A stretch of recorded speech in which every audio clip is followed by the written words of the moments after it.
Welcome to Unashamed, Unafraid, a show unashamed about sexual addiction recovery and unafraid of coming unto Christ for healing. Where we talk about real recovery stories, answer anonymous questions with experts, and share resources that actually work. I'm your host, Steve. And I'm your co-host, Chris, and we are Unashamed, Unafraid.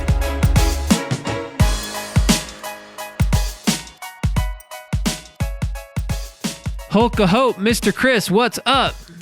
What up, rapper Steve? So, just when I thought it couldn't get any unashameder. Then we have someone like Madi jump on the podcast with us. Who is a her. I thought that was quite clever, so I hope people cut that. And so, just awesome. 19-year-old girl started a podcast in the show notes, whole thing. And what I just want to say is just the power of reaching out. Yeah, it's beautiful. Man of many words here.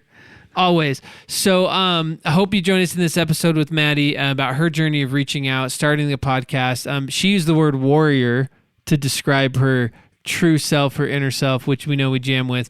And so whether it's boot camp or something else, we love to help people get to resources. We are a 501c3 nonprofit. So if you are in need help, we invite you to go to unashamedunafraid.com/scholarships and apply for a scholarship there. And if you want to join our movement and become an outsider, or outsiders are those who are bold, accepted, and unashamed, you can donate and help us make those scholarships happen and join us in listening to the bonus content with Madi, which we have an extra special guest on, which we will leave as a surprise. So join us for that bonus content. An old friend coming back. So I'll put that. But and so you can go to unashamedunafraid.com/donate and donate there to become an outsider and join us in that bonus content.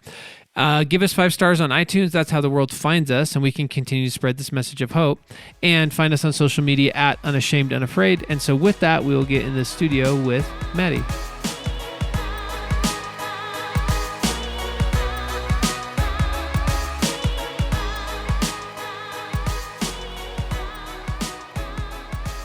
Madi, how are you? I'm so good. How are you?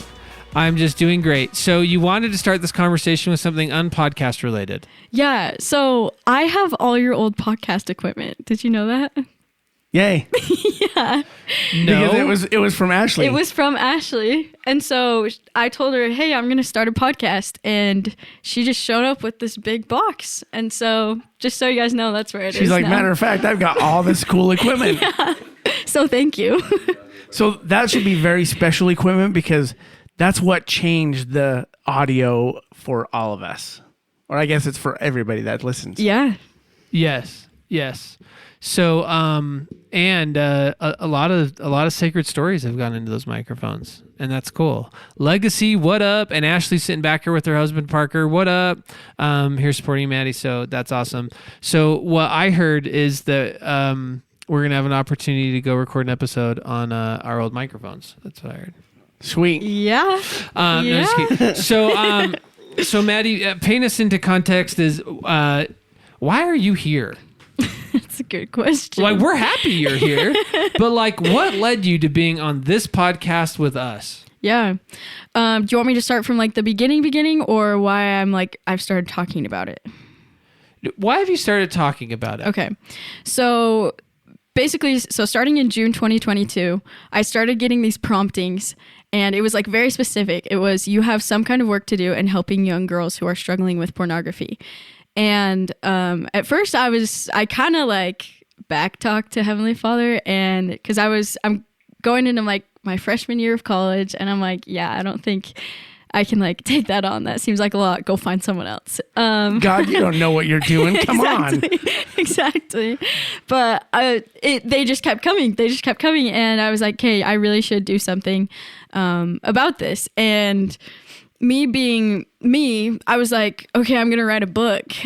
And I went and met with like some English professors, and their general consensus, because I was like, at that point I was planning on leaving on a mission in June, and their general consensus was like, so actually you can't write a book in 6 months. And I was like, okay. You should have said, watch me, and wrote it. That's exactly what I did. So I went to, I haven't written a book, but I was like, okay, I'm gonna go find someone who will tell me that I can. And so I went and met with this entrepreneurship professor who is amazing. And it was funny to see like the difference in their questions, like the English professors versus the entrepreneurship professors, because the English professors just like have this strict like, oh, it's 400 pages, has to be gone through a publisher or whatever. And then the entrepreneurship professor was like, okay, like, who do I need to connect you with? Like, when can we get started? And it was just cool. And so so I decided not to go the book route because I was kind of thinking of like, what is some young girl like going to be looking for? Like, I know at 13, I wouldn't have asked my parents to buy a book on this. Could you drive me to Barnes and Noble? Yeah, right. To peruse. Just you wait in the car while I look through some. Exactly. So I was like, James is like, isn't that what kids still do nowadays? I was like, I used to do that. Yeah, exactly. Chris is over here like, yeah, isn't that? Yeah, I'm in the self-help section. Yeah. Chris is old. Anyways, how you party. So anyway, I decided against the book, but I was like, I kind of want something that's more like accessible, that maybe like a bishop or a leader or a parent could just send to their kid. And so I just started like going on podcasts and sharing my story, and that kind of like took off, and it was just super cool because God just opened so many doors for me. And it was just a huge testament to me that like, this is not at all like a Madi Davis work, is absolutely a God work. And so, anyway, then there was one night, and like, you know, like the late night shower thought inspiration. Yes. So yeah.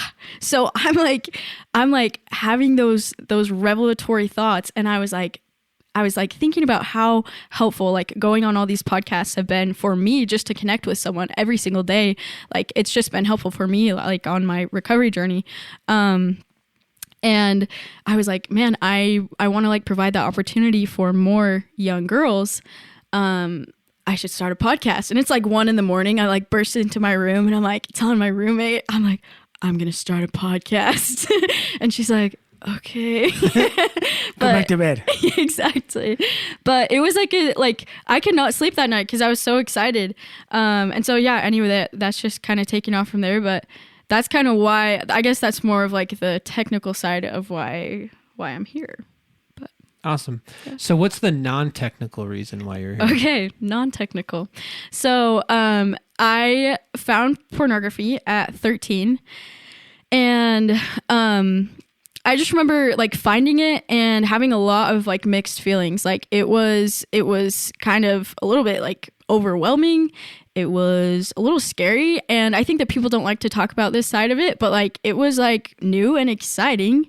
And like people don't like to talk about the side of like pornography that is actually like we all just talk about like the negative effects of pornography when we're talking about it, but like there's a reason why people view it. That's why we all keep going back to it. Exactly. And so yeah, I found it, and I remember, so I was raised in the LDS church, and I remember like hearing in young women's lessons like, hey, here's our lesson on pornography. We know that you guys don't struggle with it, but just listen. Everyone's like, if you are talking in any setting to anyone about pornography, don't say, I know none of you have this problem, because then the people in the audience who have the problem feel very othered and shamed. Yep. Yeah, and they kind of just said like, but you know, like listen, because this will probably come up in like dating or like your future spouse. And I was like, my future spouse, like what about me? Like this is something that I'm struggling with. And so I just felt super alone, and like pornography in and of itself, very isolating, like literally physically isolating, and like you have to isolate your thoughts mentally.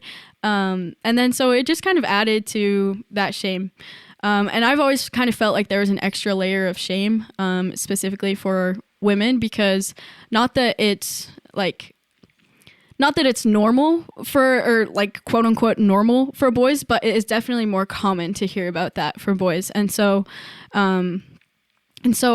there weren't resources available. And I actually remember, and I think I did this, like re-experimented with this like a couple months ago, but if you look up LDS woman struggling with pornography, you have to go to like the second page to actually like find anything, because the first page is just filled with what to do if your husband is struggling with pornography. Mm-hmm. And so even just doing those those searches, like it was just kind of a confirmation to me, and like gave Satan a lot of power to say, yeah, you are completely alone and you should never tell anyone about this. And so, yeah, For sure. So, And what's crazy is that Satan does not care whether you're a woman or a man. It doesn't matter. yeah, He just wants you to look at it because he knows Exactly. what it does to destroy your heart. exactly. Well, and I want to name, in case people missed the freshman college thing, how old are you today? 19.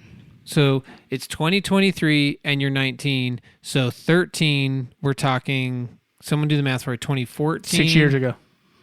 Oh, so 2017, 2017. right? So this isn't a story. We've had this come up in other episodes. Like this is in the here and now. Yeah. So we're not hey, 40 years ago, we were all really out of touch with the dialogue around porn and men. And we're like, this is literally today, right now. Yeah. Yeah. And what's also crazy is that when you were just talking about how your young women's leaders were talking to you about, oh, well, you just didn't have this.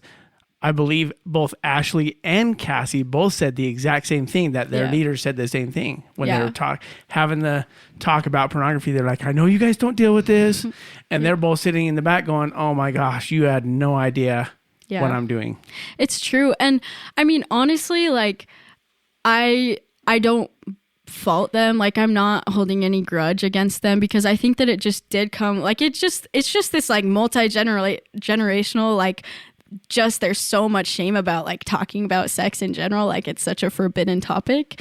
And so I genuinely think that they, or like would like to think that they didn't have any bad intentions with it, but Well, and I'm curious about just what the narrative was for you around sexuality, because I think, in my opinion, we talked about this back on Cassie's episode, where that like the thought of this really landed with me. So I want to check it out with you.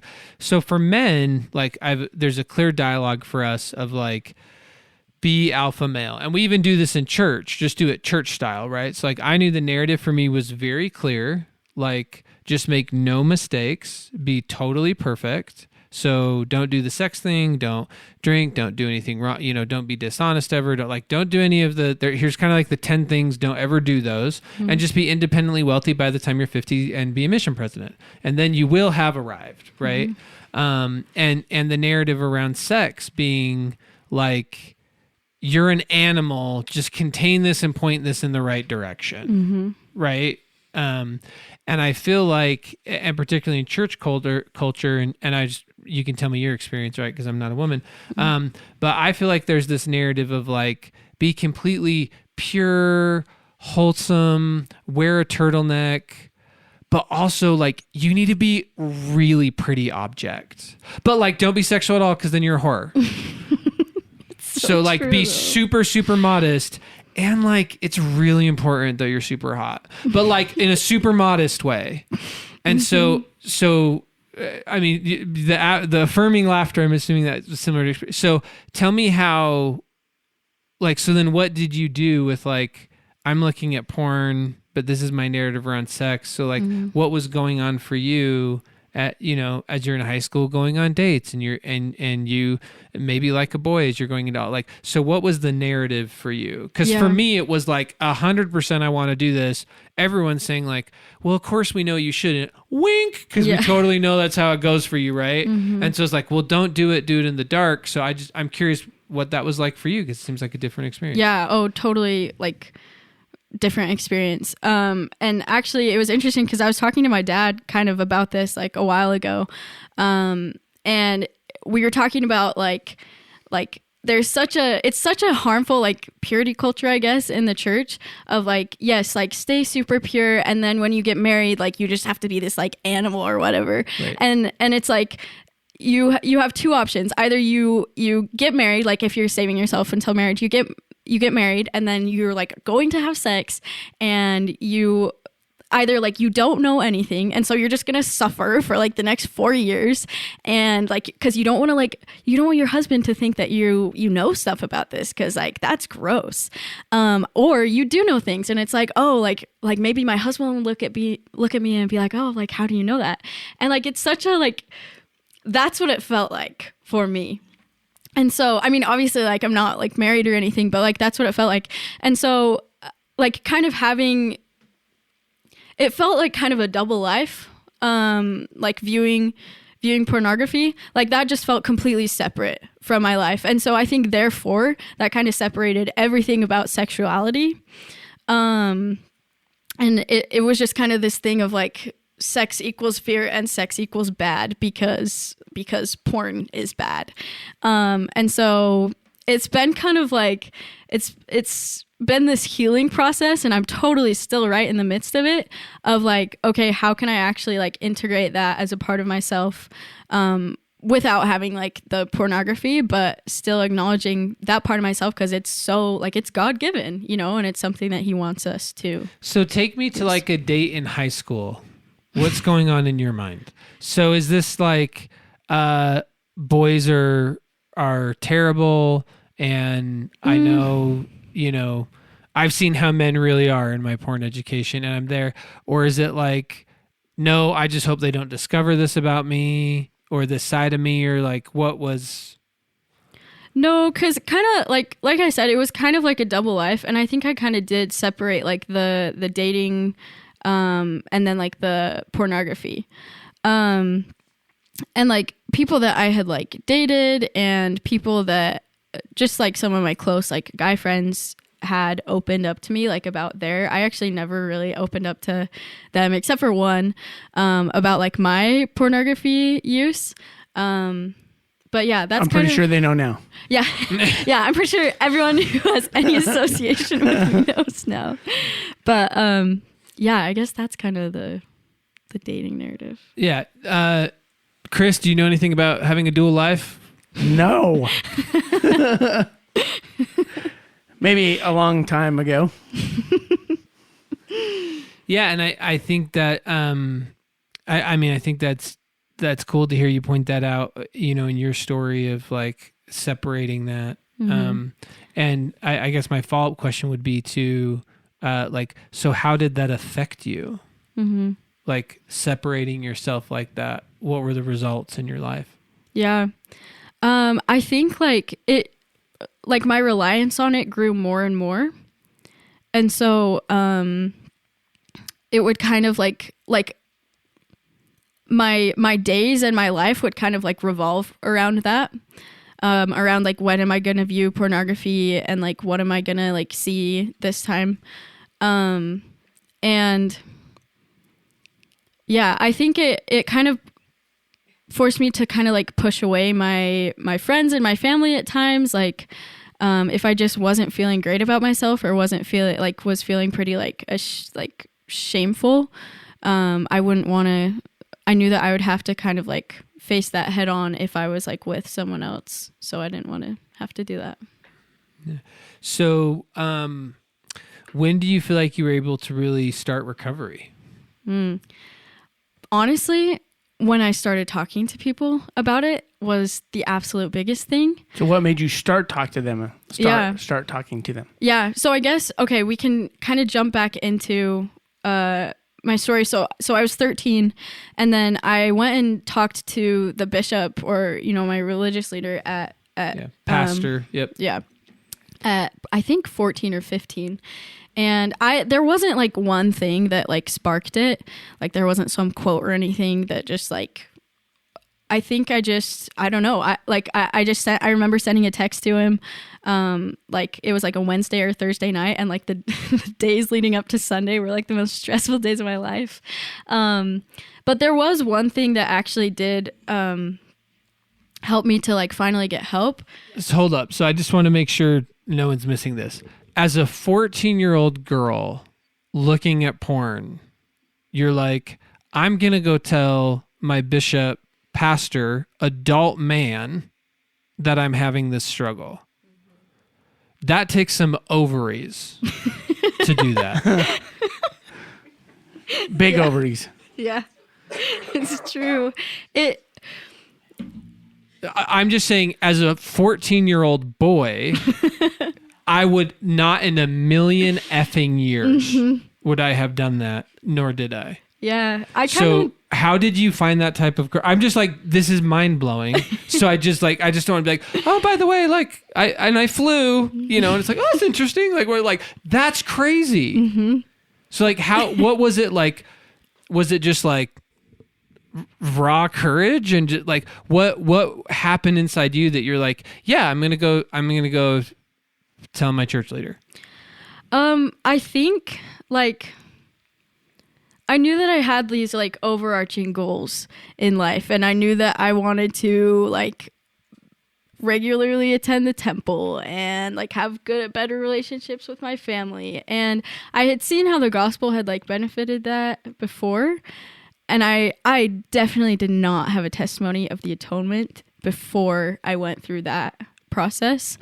And I knew my bishop, and I didn't know what his response would be, but I knew that he was like a nice guy. And like, you're right. Like, honestly, I don't have a solid answer for you. Cause like looking back, yeah, that situation, 14-year-old me going to talk to like an old man about that sounds kind of scary.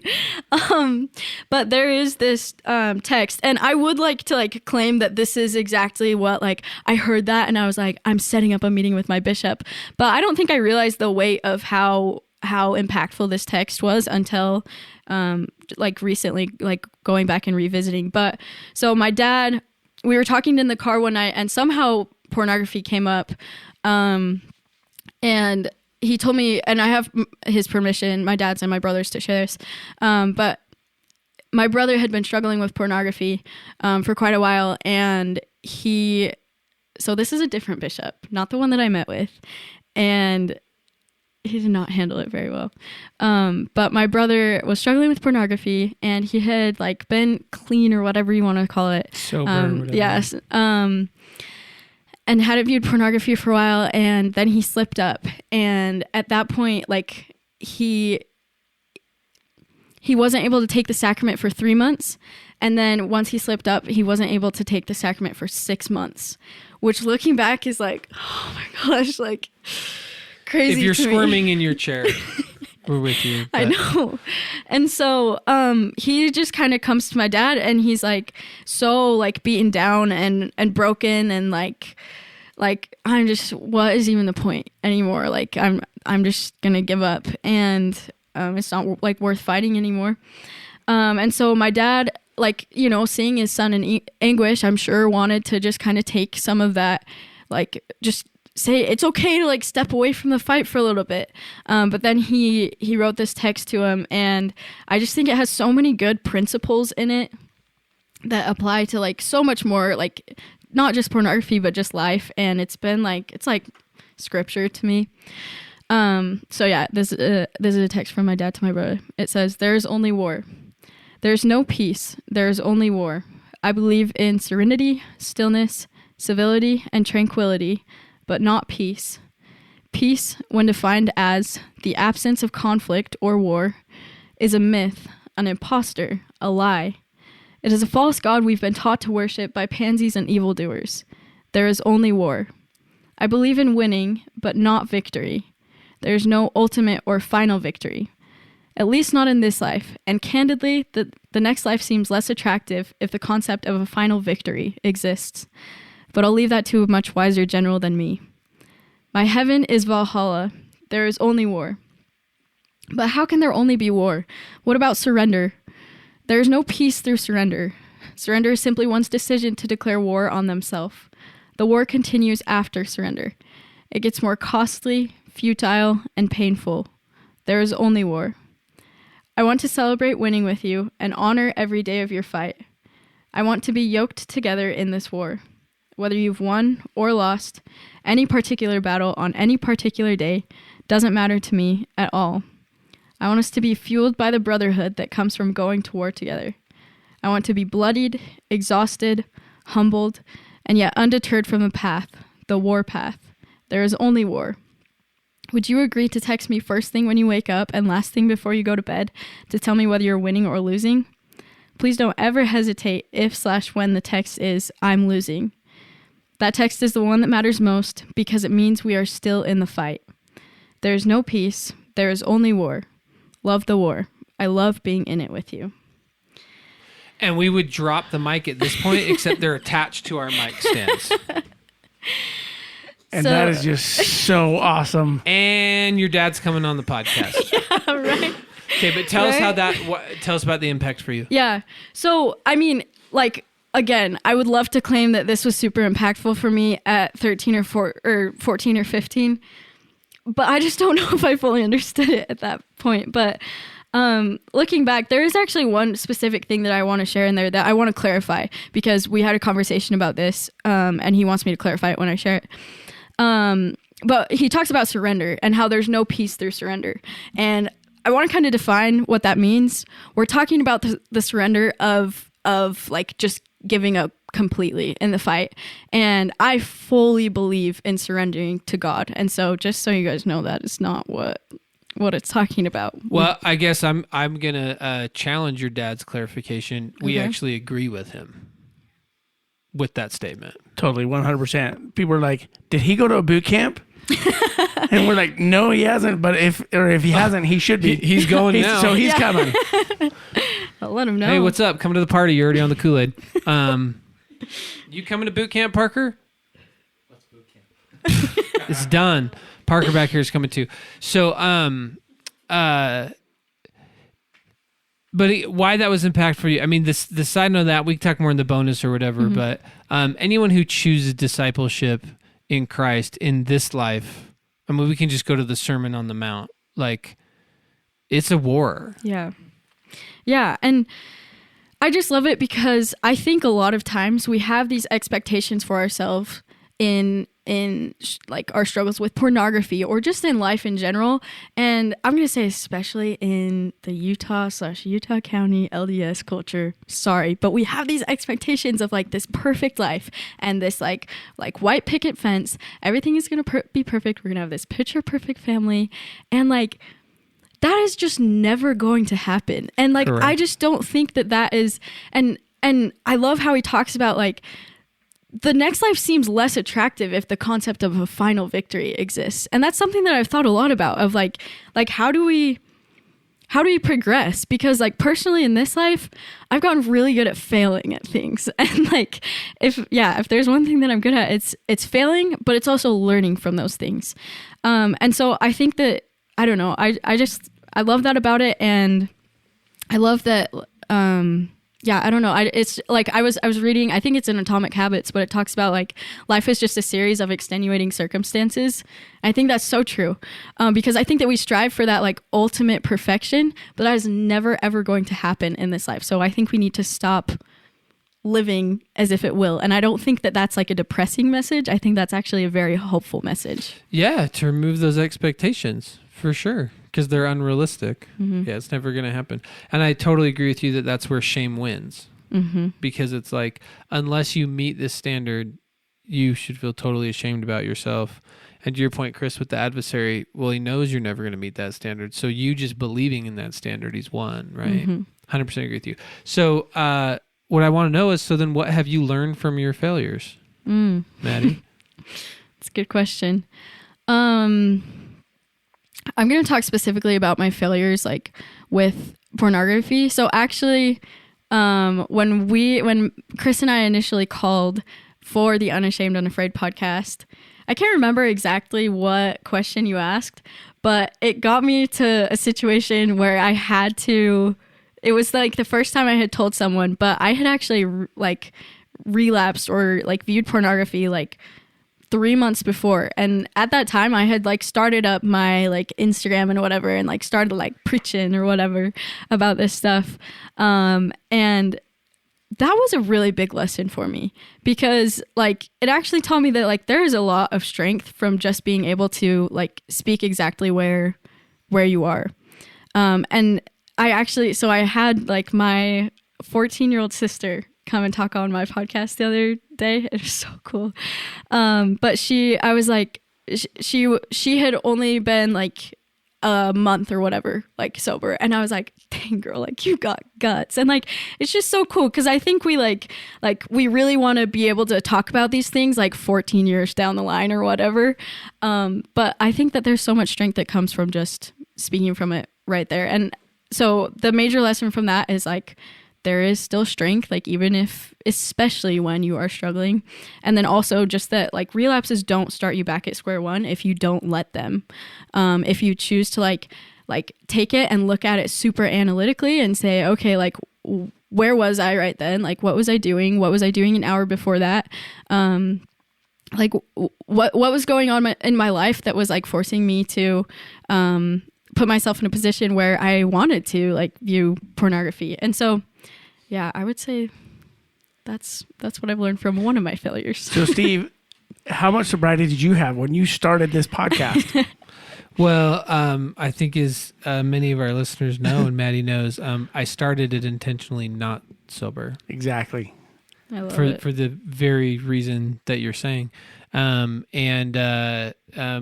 you know, and it's been interesting, even in my work as a counselor, because I asked one of my mentors, I'm like, do I need to have like 5 years of sobriety before I start counseling people? And he's like, no, like you have the capacity to help people, so do. And I've had many experiences in my life as a therapist where I have clients who are unashamed, you know my story from Unashamed or whatever, who know for a fact they're actually more sober than I am, but don't care because they really want the help and the hope. And I think it's not a like, whatever, let's all act out because it doesn't matter, grace and Jesus thing. It's an accepting of the war we're in and where we're at. And I think you're pointing to the power of community, like to be in community now, not wait until you have the white picket fence and 10 years of sobriety to then kind of step in. Mm-hmm. And so, which I think that brings me to the real question I've just wanted to ask you this whole time. So we talked about at the beginning of the episode of, I'm here because this and having the old audio equipment and all of that. And I know, right, like you've met Chris and know Ashley. And so there's some connection to us as a group, and you're podcasting, we're podcasting. So we're like friends, you know? And we like podcast friends, right? Yeah. And so getting some nods from everybody here. But what I want to know is like really from the heart space, man, like, why are you really here? Like 19, you said? Mm-hmm.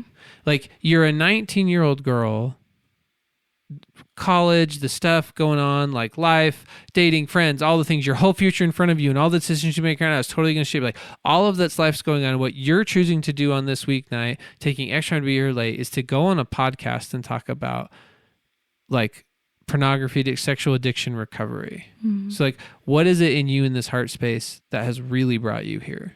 Because you even told me that you talked to your professors about this and you said, I really want to do this.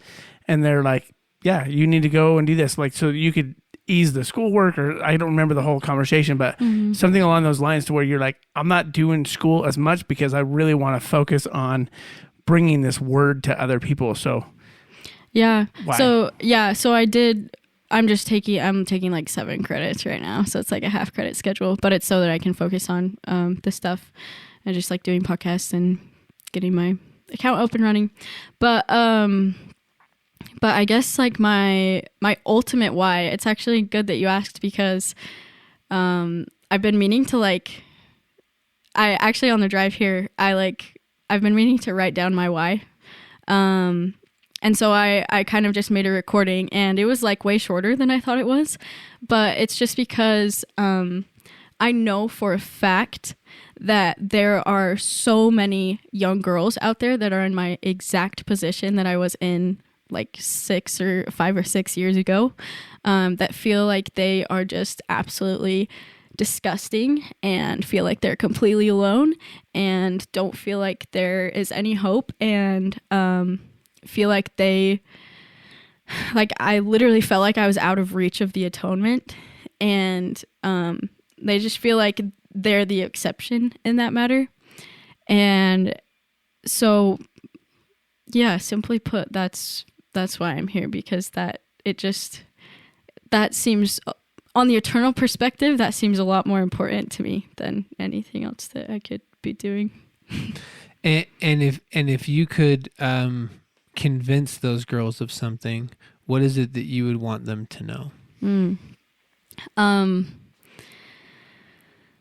That you are absolutely not out of reach of the atonement, and there is so much good waiting for you, and God will do something unimaginable, like seriously unimaginable. And also just that you are absolutely not alone. Like, I am not the only person. Like, it's not just you and me. It's like you and me, and I promise, like, millions and millions of other girls who are going through this. And there is help, and it is possible. And so there's so much hope. And I feel like a lot of times we look at the gospel and we look at God as someone who's just looking to punish and to enforce all of his commandments. But there's so much more hope. I think that he kind of looks at us and he's like, you guys, like, you don't even know. like we should be like just rejoicing about this. And so, yeah, just to those young girls, like, you are absolutely not alone, and God is reaching out to you, and he has his hand outstretched to you at all times. So. And every 14-year-old girl is worthy of that message. Yes. Yeah. Every 14, every 8-year-old girl, regardless. So every 50-year-old woman, whatever. Yes. Yeah. So, I know a 14-year-old girl who didn't get that. Yeah. No one told her. Mm-hmm. When she went and Googled it, there wasn't even anything until the second page. Yep. So that's kind of why, because I know how that feels. Yeah. Yeah. So, Jerry, if you can grab that chair for us. Just put it right there. Go ahead and turn it for us. Turn it right there to our friend. So, if we had 14-year-old Maddie sitting in that chair right here, and you had the opportunity to bend time and space and give her the message she never got an opportunity to get, what would you tell her? And I'm going to invite you to tell her, not tell me.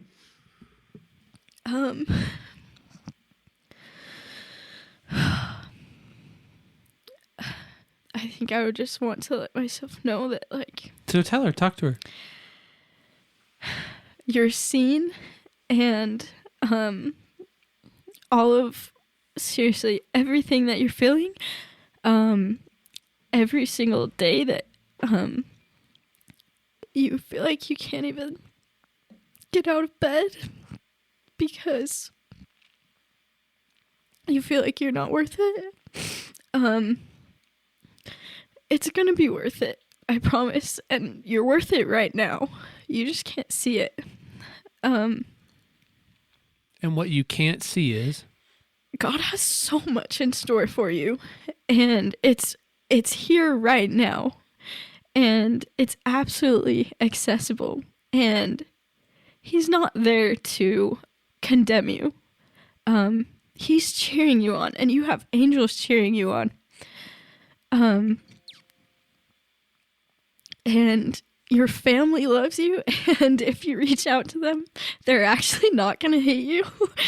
And change is possible, and change is awesome, and failure is also awesome. And so those are things that you can learn from. And everything that you're going through right now is going to be turned into good. And I mean, I'd probably say either 12:27, like, your weaknesses are literally going to become your strengths. You just don't even know. So keep fighting, because it's worth it. And what I see when I look at you is, when you see her, your mind's eye, if she were sitting in that chair, what do you see when you see her?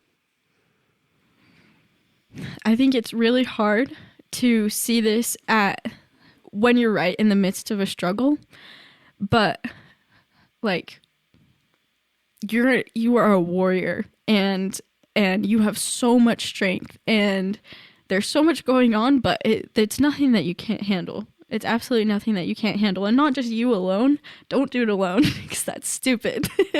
do it with God because it's nothing that he can't handle and that Jesus Christ hasn't handled. He's already done it, and we've already won. And so a warrior. And has she like lost her beauty, and is she tarnished? No, not at all. Not at all. Like I know that you're still figuring yourself out and trying to find yourself, and I would encourage you to be patient with that, and that's okay. And it's more than okay to not know everything. There's actually not going to be a single point in your life where you know everything. And uncertainty is a good thing. And yeah, you absolutely haven't lost any of your beauty, and because that just absolutely comes from within. So I think that's all true about her too. And I'll second that. Thanks. So Chris, if you could say anything to that 14-year-old girl, what would you say? You deserve God's love, and you don't have to earn it. You don't have to keep checking boxes to get it. He just loves you for who you are right now. 100% for who you are. And he wants you, and he wants your heart, because he knows everything about you, and he still loves you no matter where you're at. Second. And if I could talk to that 14-year-old girl, what I would tell her is that it's not her fault. It's not her fault.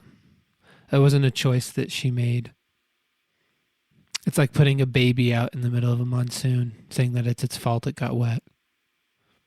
And I would tell her that her beauty is not tarnished, her innocence is not taken, and that she's not something to be consumed, but to be adored. Amen. Amen. So, Maddie, where can people find the podcast? So the podcast is called Sisters on the Front Lines. And then I'm on Instagram at Sisters on the Front Lines. So awesome. And as you know, when we have people come on and share their story, a song for you that has resonated with you, that's been a big part of just speaks to your story and your heart. This was probably more stressful than me actually like coming on and doing this. I'm such a big music person, but recently I have been loving the whole Lamb of God by Rob Gardner, but specifically the song Here Is Hope, and I just love the lyrics of that song. So awesome. So go check out the podcast, Sisters on the Front Lines. Give us 5 stars on iTunes, and give Maddie 5 stars on iTunes, because that is how the world populates and follows us and can do that. Follow us on social media at Unashamed and Afraid. And if you are in need of help, we are a 501c3 nonprofit, and we do scholarships. So go to unashamedandafraid.com/scholarships for resources about recovery and that can help. And if you'd like to join us in the bonus content with Maddie and become an outsider, those who help us with this movement, who are bold, accepted, and so unashamed, we invite you to donate at unashamedandafraid.com/donate and help us fund those scholarships. So join us in the bonus content, and until we're with you again, we invite you to continue to be unashamed. And with that, we will leave you with Maddie's song, Here Is Hope by Rob Gardner. He who healed our sorrows,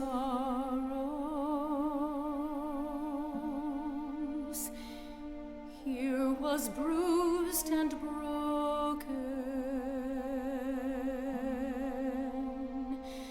He whose love no end knows,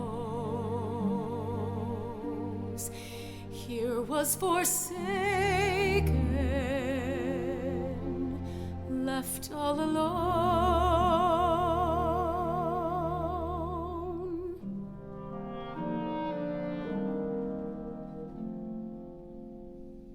Here despair cries born.